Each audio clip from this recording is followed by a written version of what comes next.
Assalamualaikum warahmatullahi wabarakatuh. Apa kabar teman-teman? Bagaimana keadaan kalian semuanya? Semoga kita selalu diberi kesehatan dan dilindungi dari mara bahaya. Amin ya rabbal alamin. Kembali lagi bersama saya Riga. Di sini saya akan melanjutkan cerita horor episode kelima berjudul Teman Sebangku, yang seperti biasanya bikin bulu kuduk merinding. Sebelum masuk ke ceritanya, bagi teman-teman yang belum subscribe, silahkan klik tombol subscribe di bawah ini agar teman-teman mendapat notifikasi saat kami update video menarik lainnya. Oke, tanpa banyak basa-basi, begini kelanjutan ceritanya.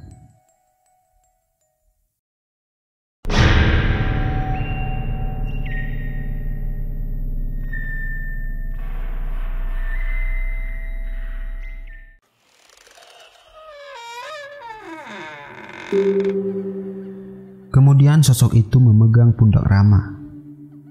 Lalu seakan Rama dibawa terbang ke alam mereka, melihat kejadian zaman dahulu kala, hingga tak masuk ke dalam logika Rama, karena Rama belum mengerti apa-apa. Dan saat itulah Rama pertama kalinya seperti dibawa ke alam mimpi yang seperti nyata.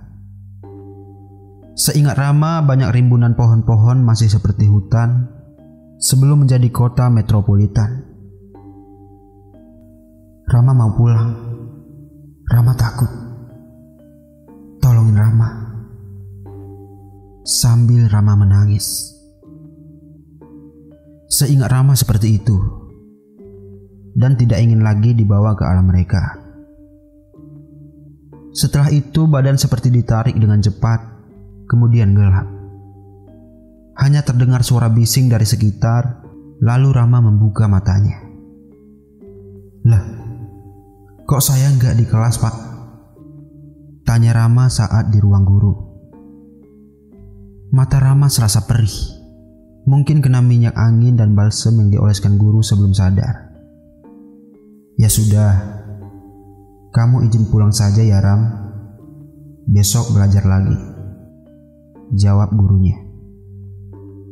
Rama tidak ingin pulang cepat karena takut diomelin orang tuanya. Dan satpam pun mengajak Rama pulang menggunakan sepeda motor bersama satu orang gurunya. Di jalan sempat menangis karena takut diomelin orang tuanya. Begitu dibilang Rama kepada satpam. Pak, saya mau sekolah, ucap Rama. Tapi mereka tak menghiraukannya. Setibanya di rumah, badan Rama terasa sangat berat dan agak pusing juga. Lalu Rama berbaring dan tidur. Di malam harinya, Rama terbangun karena lapar.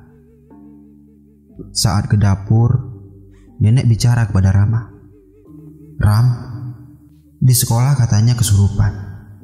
Sambil nangis-nangis, ujar si nenek. Masa sih Mbah? Terus gimana lagi Mbah? Tanya Rama.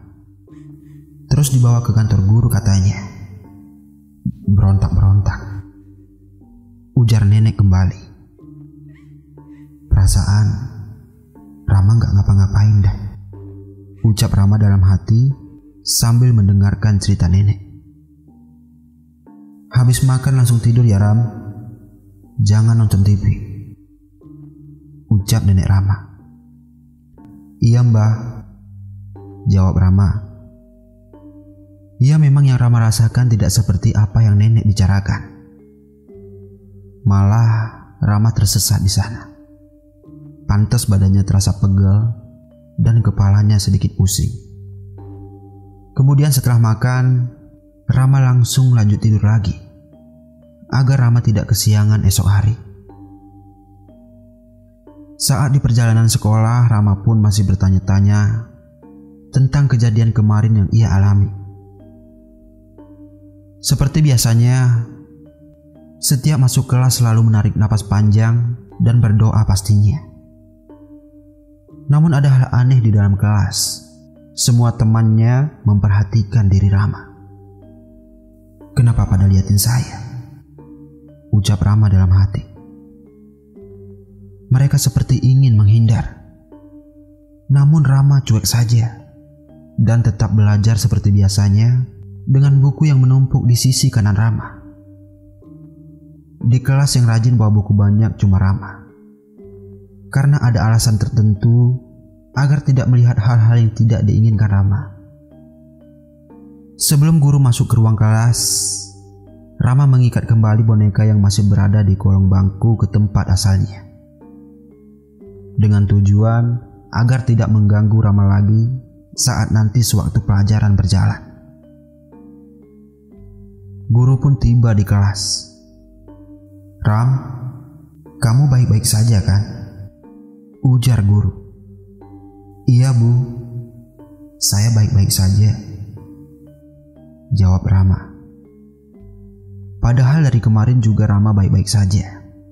Hanya saja takut dengan sosok yang berada di kelasnya. Berjalannya waktu jam pelajaran, sosok itu pun muncul dan Rama menunjuk ke arahnya lalu berkata, "Jangan dekat-dekat lagi, awas lu," ujar Rama dengan nada agak keras. "Ram, kamu bicara dengan siapa?"